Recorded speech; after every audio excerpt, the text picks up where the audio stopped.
Hi there movie lovers, and welcome back to a brand new video here on FilmIsNow. Today's topic hardly needs an introduction, as we are speaking about what could easily be considered this year's most anticipated film, Tenet, by Christopher Nolan, the visionary director who created many impressive and mind-blowing plots such as Inception, Interstellar, Memento and The Prestige, as well as many blockbusters like the Dark Knight trilogy and award winners like Dunkirk. Christopher Nolan is known for intensely focusing on every detail in his films, which often focus on themes such as time, alternate realities, and the manipulation of regular reality, the distortion of memory, personal identity, and the question of what actually is moral, always defying viewers' expectations. So of course the world of cinema lovers is now holding their breath to see what his new film Tenet is all about. To try to conceive how astonishing this project could be, we have to put things in perspective and realise that director Chris Nolan has been working on this film and on its themes for the last 20 years.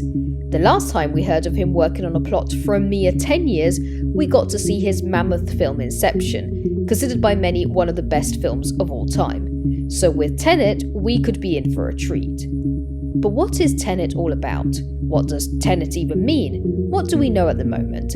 Let's take a look at all of this. The main theme in Tenet is the alteration of time, and one character in particular, just identified as a Russian man, is revealed to be able to communicate with the future.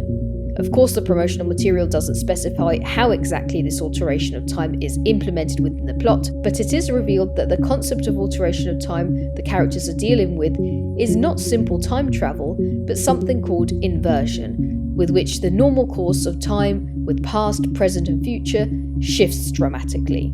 For example, the protagonist in one of the first images from the film enters a room covered in noticeable bullet holes and evident signs of some sort of fight, but it is then revealed that all of that hadn't happened yet. It was an event that would have happened in the future.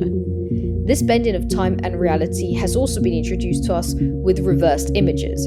The simplest example is a car chase in which vehicles are driving backwards, flipping back to normal after huge accidents, or guns which don't shoot bullets but which seem to recapture them. Objects don't drop, they fly back into the character's hands. These are some of the most visible effects, but there are many more which are lost in a blink. For example, bullets quickly shooting back off of objects during a gunfight. It is highly likely that when we'll get to see the actual complete Tenet film, the plot will be ridden with even more small details which we'll only notice upon carefully studying the scenes. But what does the title Tenet have to do with all of this? In general, what actually does Tenet mean? The term is surrounded with a lot of mystery, as it is directly quoted within the trailer, but with no mention as to what it literally means. There have been many theories as to what Tenet could be. The first is that it is the name of a technique, just as Inception was the name of the technique of planting an idea into somebody's mind. So following this approach, Tenet could be the concept of communicating with the future. The other assumption is that Tenet is a sort of password, a secret code, as it is said to be a word which will open many doors, but which could also be dangerous. Or maybe it's the project these spies are involved in, the name of their team. It could also be the name of somebody, for example the Russian man who can communicate with the future, or of any other figure really, as we still don't know the characters' names. The other big question audiences have at the moment came after this concept of inversion of time was presented to the protagonist, but who was also told that the situation he was analysing entailed something even more dramatic than a nuclear holocaust.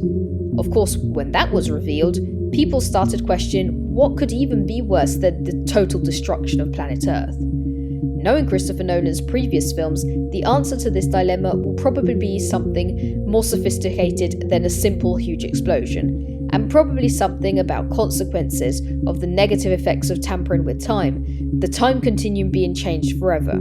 After all, people have been trying to figure out for years various issues that could derive from messing with actions and consequences. It's the classic question of, if I were to go back in time and stop my parents from meeting, how could I even be here now, trying to stop them? At that point I wouldn't even exist. After all, they never met in the first place, yet here I am. Another element which distinguishes Tenet from a pure action film, solved by cutting the right wire just 1 second before the bomb goes off, is the high concept spy story. Usually spy themes in general remove a large portion of plain action moments, as investigative work, espionage, require a particular set of skills which can't be reduced just to well-choreographed fight scenes. Imagine if the James Bond films had just been about shootings and explosions. By now the story would have no more ideas if not blowing up the moon. The idea of psychological consequences being worse than physical ones, or eventually leading to worse physical damage, can be often seen in Christopher Nolan's works. For example, in Inception, one of the biggest dangers is simply an idea. Once you have a thought, an idea in your mind, there's no way of going back, taking it away. It will be there forever and it can cause all sorts of effects. The Prestige shows how physical pain is nothing when you're tormented by jealousy and anger, feelings for which some will stop at nothing. Even Interstellar, which is set in what looks like the most squeaky clean, no feelings except science setting, proves how humanity is ultimately the key to everything in our world.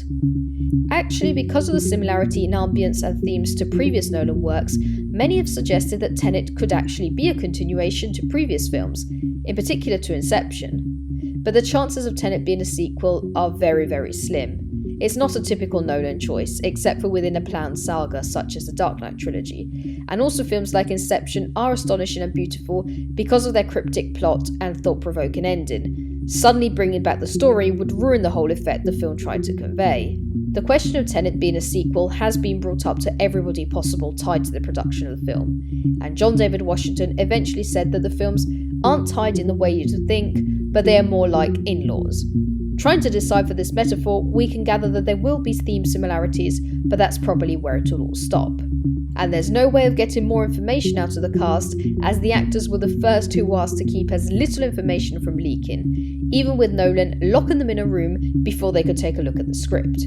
And Robert Pattinson, one of the main actors, said he still struggled to figure out what the plot was about even after studying it. So we should expect something deeper than just a big, huge explosion from Tenet. But speaking of big, huge explosions, Nolan didn't exactly cut them out completely. On the contrary, one of the most awaited scenes is the one in which a huge airplane is driven into a building. Was this huge crash carried out with miniature figures or recreated with special digital effects? No, apparently Nolan did the maths and figured out that it would have costed him less to actually buy a plane and literally crash it into a building and film everything. Typical Nolan. The fact that the scene is not recreated digitally also provides an extra layer of authenticity to the film, something which often makes the director pick practical handmade effects. It's not all just down to money. For example, in Inception, the famous scene with no gravity in which the characters are fighting their way down a hallway was literally filmed inside a huge rotating set. Or the huge truck flip in The Dark Knight was actually carried out with a specialised stuntman flipping over a huge truck.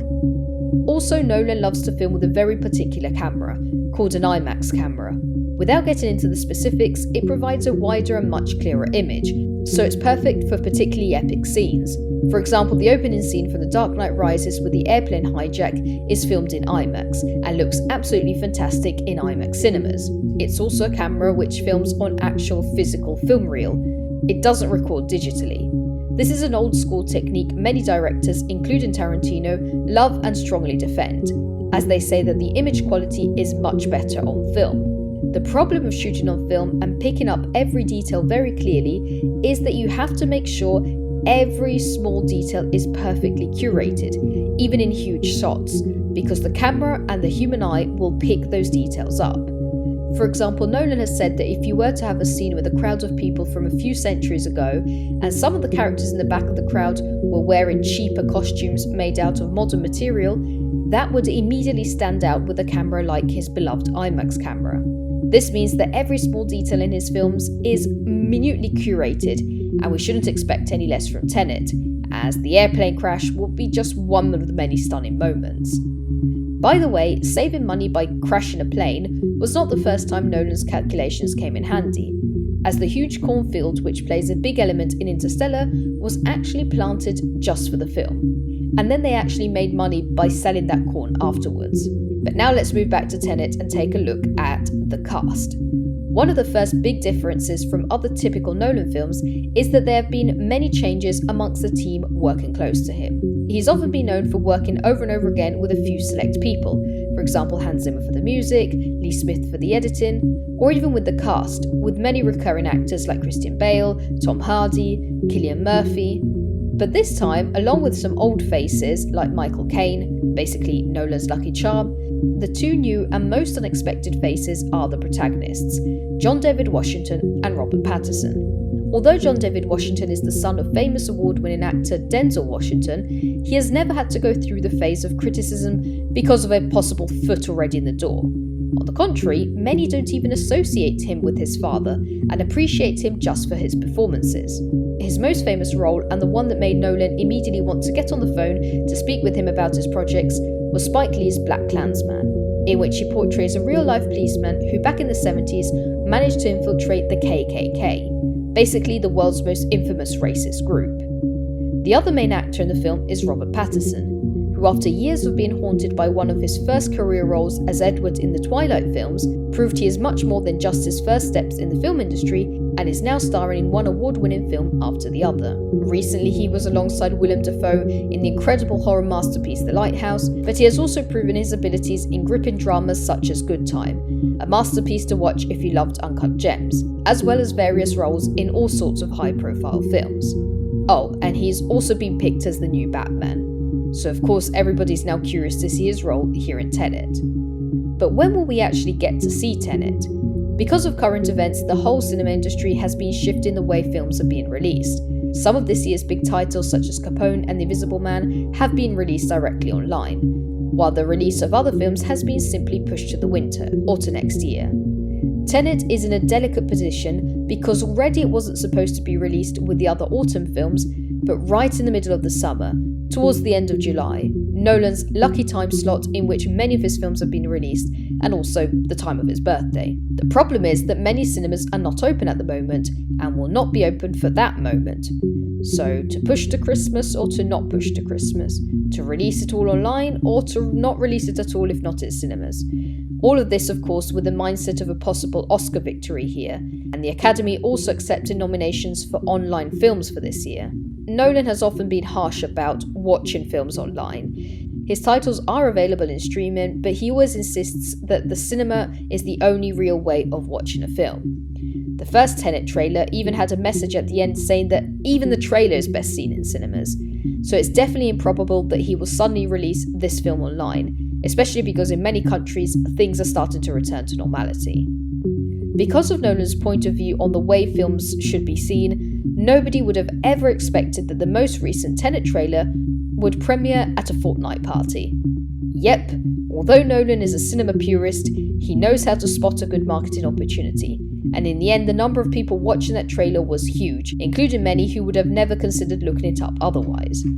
The release of Tenet could also mark a return of Nolan to more popular mainstream films, while still maintaining his personal touch.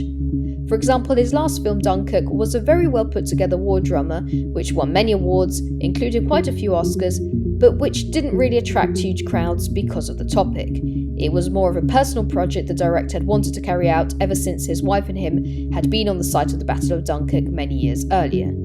But Tenet looks like we're returning to the Inception era, the perfect mix of high concept plots, but within an engaging setting which keeps all viewers on the edge of their seat.